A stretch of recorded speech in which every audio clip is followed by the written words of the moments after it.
Assalamu alaikum students. Today we will discuss another important theorem of theory of modules, and this theorem is called second isomorphism theorem.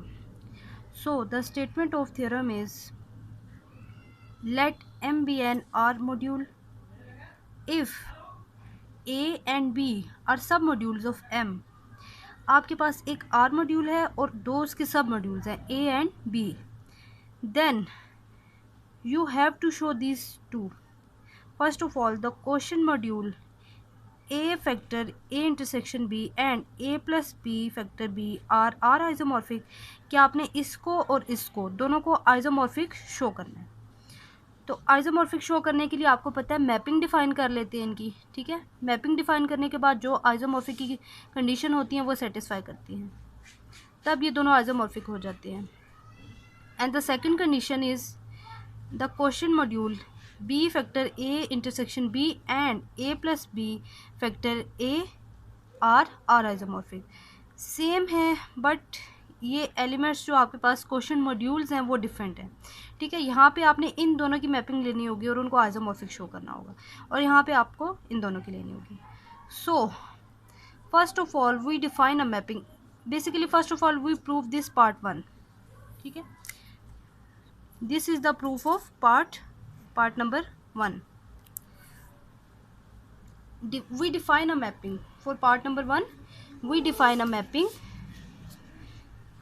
from this to this.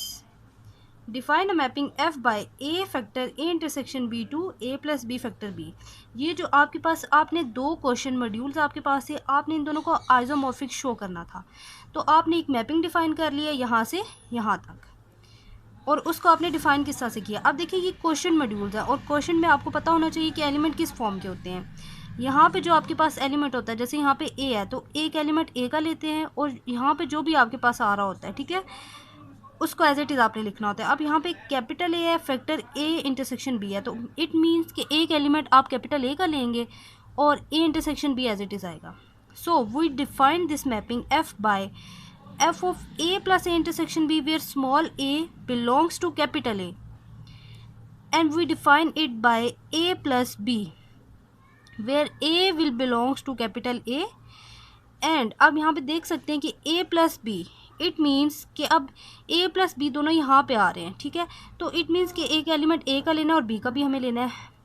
तो अगर फ़र्ज़ करें हम यहाँ पे B का element लिख लेंगे, बट क्वेश्चन में हमारे पास क्या है B, जिसको हमने एज इट इज़ लिखना है. अब अगर यहाँ पे भी B का एलिमेंट है, यहाँ पे भी एलिमेंट B का है, तो जब हम उन दोनों एलिमेंट्स को ऐड करेंगे तो वो किसका एलिमेंट आएगा, वो B का एलिमेंट आएगा. तो इसलिए हमने यहाँ पे क्या किया है कि ये इस B का जो एलिमेंट था हमने उसको इसमें ऐड करके हमने कैपिटल B के इक्वल लिख दिया. ठीक है, तो इसमें आपने कंफ्यूज नहीं होना कि एक एलिमेंट सिर्फ ए का लिया हुआ है और फिर डायरेक्ट इस बी को लिख दिया है. तो इसका ये रीज़न है कि यहाँ पे जो बी है ये वाला ए प्लस बी, तो इस बी का जो एलिमेंट है, ठीक है, वो बी का एलिमेंट इस बी के अंदर ऐड हो जाएगा, तो वो फिर बी का एलिमेंट बन जाएगा. ठीक है, तो इसलिए इसने हमने यहाँ पे बी लिखा है, capital B, and this A belongs to capital A. So ये मैपिंग आपको समझ आ चुकी होगी कि हमने इसको किस तरह से डिफाइन किया है. So basically there are 4 steps to prove this part 1. ठीक है, आपको ये स्टेप्स याद करने हैं, 1 2 3 4. बेसिकली हमें करना क्या है, हमने ये जो हमने मैपिंग डिफाइन किया है, एफ जो मैपिंग हमने लिया है यहाँ से यहाँ पे, हमने इनको आइसोमॉर्फिक शो करना है. सो आइसोमॉर्फिक शो करने के लिए हमने ये चारों कंडीशंस को सेटिस्फाई करना. So the first we will prove well defined, second 1 1, third onto, and fourth homomorphism. First of all we will prove well defined. So well defined का प्रोसीजर आपको पता है. वेल डिफाइंड में हम क्या करते हैं, हम ये करते हैं कि हम प्री इमेजेस को लेते हैं और उनके इमेजेस को सेम लेके आते हैं. अब ये मैपिंग आपके पास थी, एफ मैप कर रहा था A factor A intersection B to A plus B factor B. तो एलिमेंट्स आपने हमेशा यहाँ पे जो मैपिंग आपके पास जहाँ से डिफाइन हो रही होती है आपने वहाँ से लेने होते हैं. सो इट मीन्स आप जो एलिमेंट दो एलिमेंट आपने लेने हैं वो आप ए फैक्टर ए इंटरसेक्शन बी से लेंगे, और वो एलिमेंट इन्हीं की फॉर्म के होने चाहिए. ठीक है, ये सिंपल अब नहीं है, ये क्वोशिएंट मॉड्यूल है, क्वोशिएंट मॉड्यूल है, ये सिंपल मॉड्यूल नहीं है. सिंपल मॉड्यूल में आपको पता होगा सिंपल एलिमेंट ले लेते हैं, बट अब यहाँ पे क्वोशिएंट मॉड्यूल आ गया, तो आपने क्वोशिएंट मॉड्यूल की डेफिनेशन आपने पढ़ी होगी, और मैंने आपको अभी यहाँ पे बता भी दिया कि हम क्वेश्चन मॉड्यूल से किस टाइप के एलिमेंट्स लेते हैं।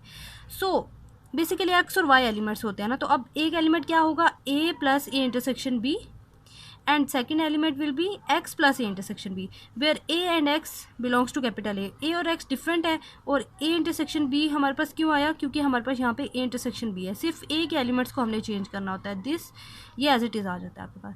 तो दो एलिमेंट्स आपने ले लिए, ठीक है, ये दो एलिमेंट्स आपने इनको इक्वल ले लिया। अब वेल डिफाइन में आपने क्या करना है कि इनकी इमेजेस को भी इक्वल लाना है, मीन्स आपने ये शो कर देना है कि a plus a intersection b is equals to x plus a intersection b implies that f of a plus a intersection b is equals to f of x plus a intersection b। Basically ये आपने prove करना है। सो ये step आपने लिखा, इसके बाद simple आपने क्या करना है कि x को लेफ्ट हैंड साइड पे ले आए, ठीक है, और वो माइनस हो गया।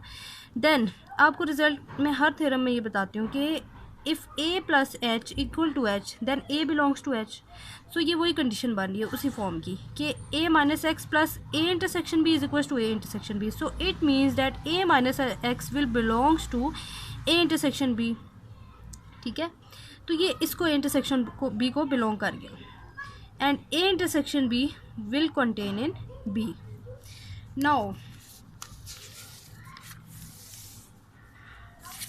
a माइनस एक्स यहाँ पे आप b को बिलोंग कर जाएगा, ठीक है, क्योंकि वो a इंटरसेक्शन b को बिलोंग करता था और a इंटरसेक्शन b में कंटेन करता है, तो वो b को बिलोंग कर गया। सो यहाँ पे आप a माइनस एक्स बिलोंग कर गया b को, एंड यहाँ पे आपने दोबारा से वो रिजल्ट यूज़ करना है कि a minus X plus b is equals to b। यहाँ पे आप ये भी लिख सकते हैं, ठीक है, कि ये b को बिलोंग कर रहे हैं, इट मीन्स कि b दोनों साइड्स पे ऐड हो जाएगा, ठीक है, लेफ्ट और राइट दोनों पे। देन आपको ये पता है कि a प्लस कैपिटल B किसके इक्वल है और x प्लस कैपिटल B किसके इक्वल है, ये आपको पता चलेगा जो आपने यहाँ पे डिफाइन किया है। a plus capital A intersection B इसके इक्वल होगा, ठीक है, इसके एलिमेंट्स आप ले रहे हैं ना, ये इसके इक्वल है, a प्लस B इसके इक्वल है। तो यहाँ पे आपने बाय डेफिनेशन यूज़ करके सिंपल लिख देना है। सो ये आपके पास अब इमेजेस सेम आ गई, सो it means f is well defined, ठीक है। नाउ नेक्स्ट स्टेप 2 इज़ 1 के लिए क्या हम करते हैं कि हम इमेजेस को लेते हैं और प्री इमेजेस को सेम लाते हैं, means f of a plus a intersection b is equals to f of x plus a intersection b will implies that a plus a intersection b is equals to x plus a intersection b। ये basically आपको prove करना है। सो इसके लिए हमने इन images को equal ले लिया, एलिमेंट्स वही जो आपने पहले लिए थे वही लेंगे, इमेजेस को इक्वल लिया, देन इनको बाय डेफिनेशन जो मैपिंग हमने डिफाइन की थी वहाँ पे जिस तरह से हमने इन इमेजेस को ओपन किया था उस तरह से आपने इनको ओपन कर लिया, ठीक है, दोनों साइड्स को। नेक्स्ट आपने क्या करना है, सिंपल x को लेफ्ट हैंड साइड पे ले आए, ठीक है, वो माइनस हो गया। नेक्स्ट स्टेप में आपने क्या करना है कि a माइनस एक्स b को बिलोंग कर गया, ये वही वाला यहाँ पे अब वो कंडीशन यूज़ हो रही है कि a plus h equals to h then a belongs to h। Next a और x a को बिलोंग कर रहे हैं, ये हमने पहले यहाँ पे देखा, यहाँ पे जब एलिमेंट्स लिए थे मैंने आपको बताया था कि a और x a को बिलोंग कर रहे हैं। सो जब a और x a को बिलोंग कर रहे हैं तो इनका डिफरेंस भी a को बिलोंग करेगा, बिकॉज a इज़ अ सब मॉड्यूल ऑफ m, और ये हमने ये स्टेटमेंट में पढ़ा है कि a और b दोनों सब मॉड्यूल्स हैं m की, a भी सब मॉड्यूल है m का और b भी सब मॉड्यूल है m का। इट मीन्स कि a भी सब मॉड्यूल की कंडीशन को सेटिस्फाई करेगा और b भी सब मॉड्यूल की कंडीशन को सेटिस्फाई करेगा। तो इसके लिए आपको सब मॉड्यूल की कंडीशंस पता होनी चाहिए। 3 कंडीशंस होती हैं इसके पास, first of all non empty, and second कि अगर 2 एलिमेंट बिलोंग कर रहे हैं तो उनका डिफरेंस भी बिलोंग कर जाए। तो बेसिकली अब ये सेकंड कंडीशन यहाँ पे हो रही है कि 2 एलिमेंट्स इसको बिलोंग कर रहे हैं a को, तो इनका डिफरेंस भी बिलोंग करेगा। क्यों? क्योंकि a आपके पास सब मॉड्यूल है, ठीक है। हैंस अब देखें a माइनस एक्स बी को बिलोंग कर रहा था और यहाँ पे सब मॉड्यूल की कंडीशन को यूज़ करते हुए a माइनस एक्स a को बिलोंग कर गया। So a minus X belongs to b and a minus X belongs to a, it means that a minus X will belongs to a intersection b, ठीक है। And next आपने क्या करना है, simply आपने वही condition a plus H equals to H वाली आपने यूज़ करनी है, ठीक है। और a plus H equals to H से क्या आता था, a बिलोंग्स टू h, और अगर कहीं पे a बिलोंग्स टू h लिखा होगा तो उसको आप simple a plus H equals to h लिख सकते हैं, ठीक है। तो अब ये वही चीज़ यूज़ किया कि a minus X plus a intersection b is equals to a intersection b इसके बाद। और नेक्स्ट आपने अब क्या करना है कि सिंपल x वाली टर्म को उधर ले जाना है, ठीक है, x को उधर ले जाना है। तो ये प्री इमेजेस आ गई हमारे पास, ये इमेजेस हमने ली थी ना, a plus a intersection b and x plus a intersection b, तो इनकी प्री इमेजेस सेम आ गई। सो it means f is 1 1। Now the next step is on to, and it is on to by definition simply. And last step is homomorphism. So homomorphism के लिए आपको पता है कि दो कंडीशन सेटिस्फाई कराना होती हैं।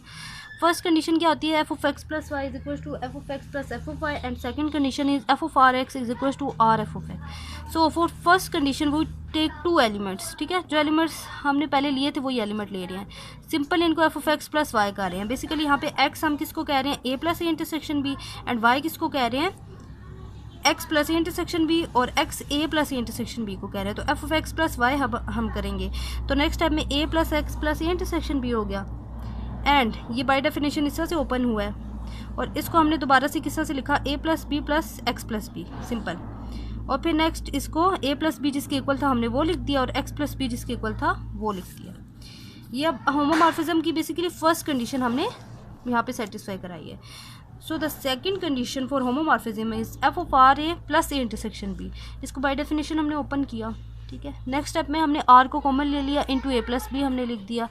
नेक्स्ट स्टेप में हमने simple A plus B by definition जिसके इक्वल